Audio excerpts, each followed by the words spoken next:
Last video, a lot of you commented wondering a way step by step to mediate or remain calm during a clutch or a stressful situation. You see, if you're not calm or you can't perform under pressure, then every single time you're in a 1v2, a 1v4, or in any situation where you need to clutch up, that is where you fail when it's most important. So I'm gonna break this down so that you can clutch up and perform under pressure every single time. But the GameLeap website right now has a special 50% off get good sale. So if you want to access all the in-depth guides, pro breakdowns, and VOD reviews for a fraction of the price, use the code GetGood down below for 50% off. Don't miss out on this insane opportunity right now down below. Now, something that you need to understand is the relationship between pressure and performance. This is a concept that actually transcends gaming, where the more pressure you are under, the worse your performance will be. You hear this most for boxers boxing for the first time under the lights, and they feel like they're almost drowning, or they're in slow motion, or their legs feel heavy, and they can't perform like they've performed in every single practice in the world. And it's the same thing when you're playing in a game. You might have hit those shots a million times, you might have performed incredibly well, but all of a sudden you have some pressure on you. The spike is ticking down, you're in a 1v2, and your brain doesn't work, your mechanics don't work, and you whiff and whiff and whiff. And that is the pressure actually getting to you and affecting your ability to play the game, even to the regular amount of impact you normally have. And really, when you're under pressure, that is where you need to perform your best.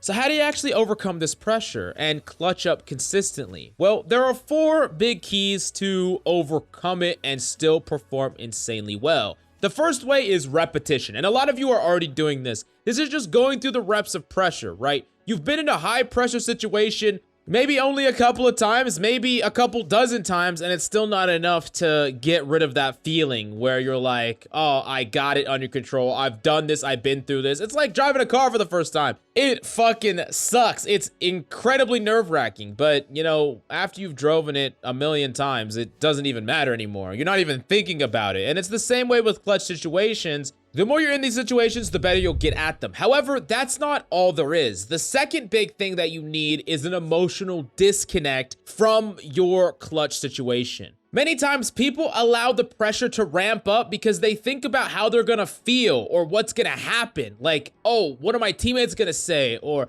damn, if I don't clutch this up, I'm gonna lose. I'm gonna lose this game. I'm gonna lose my rank. I'm gonna D-rank. Oh, God. Basically, instead of letting the logical brain take over and go through the motions and do everything you know is correct to do in the moment, you are getting way too emotionally invested in whether you clutch or don't clutch, and it's affecting your play and adding more to the pressure. I think there's 2 things that you can do in order to create this emotional disconnect. The first one is when you are in that situation where you realize this is a clutch. You take a breath, you calm down, slow down, and then you go about your clutch. You go about whatever you're going to do for the rest of the round. So you took that little mental pause for a millisecond, and then you're ready to go. You're ready to focus. And the second thing is realize that at the end of the day, you're winning a clutch. That's always a positive, and no one expects you to win a clutch, and it's fine if you don't. The last thing that you need to do is put more pressure on yourself, because that's going to cause you to play even worse. Take it off yourself, and I promise you,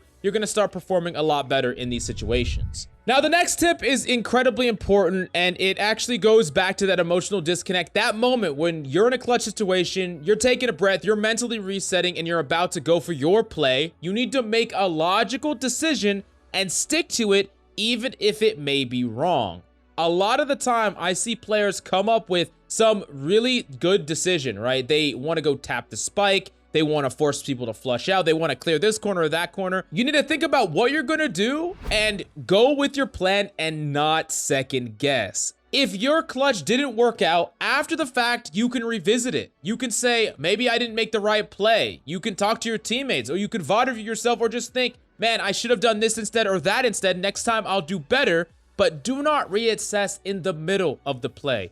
Don't think that your play is not going to work in the middle. A lot of times players really shoot themselves in the foot because they second guess themselves. They tap that spike and they wait for the enemy to peek, and they wait, and they're like, oh, he's not gonna peek, he's not gonna peek. They tap the spike again because they second guess their game plan, and guess what happens right when they do that? The enemy freaking peaked, okay? You didn't believe in your own logical plan. You tried to second guess it in the middle of the clutch, and it cost you the entire round. And now you're incredibly frustrated because not only did you lose, but you made the right logical decision. You let your emotions and the pressure get to you into making the wrong one. Reassess afterwards. Decide whether you were right and wrong in your initial assessment, your initial logical decisions after the round is over, and not in the middle. This is a big part of having a strong belief in your own rational decision making. And this leads us into the last big way to truly overcome that pressure and just have insane performance regardless. And it all comes down to confidence. Let's go back to that boxing example. Now, imagine you have put your entire heart and soul and your entire life into grinding boxing. You're probably gonna be, a lot less likely to choke under pressure. Now, also imagine you're actually boxing against a 5-year-old child. You're probably not gonna have the pressure either.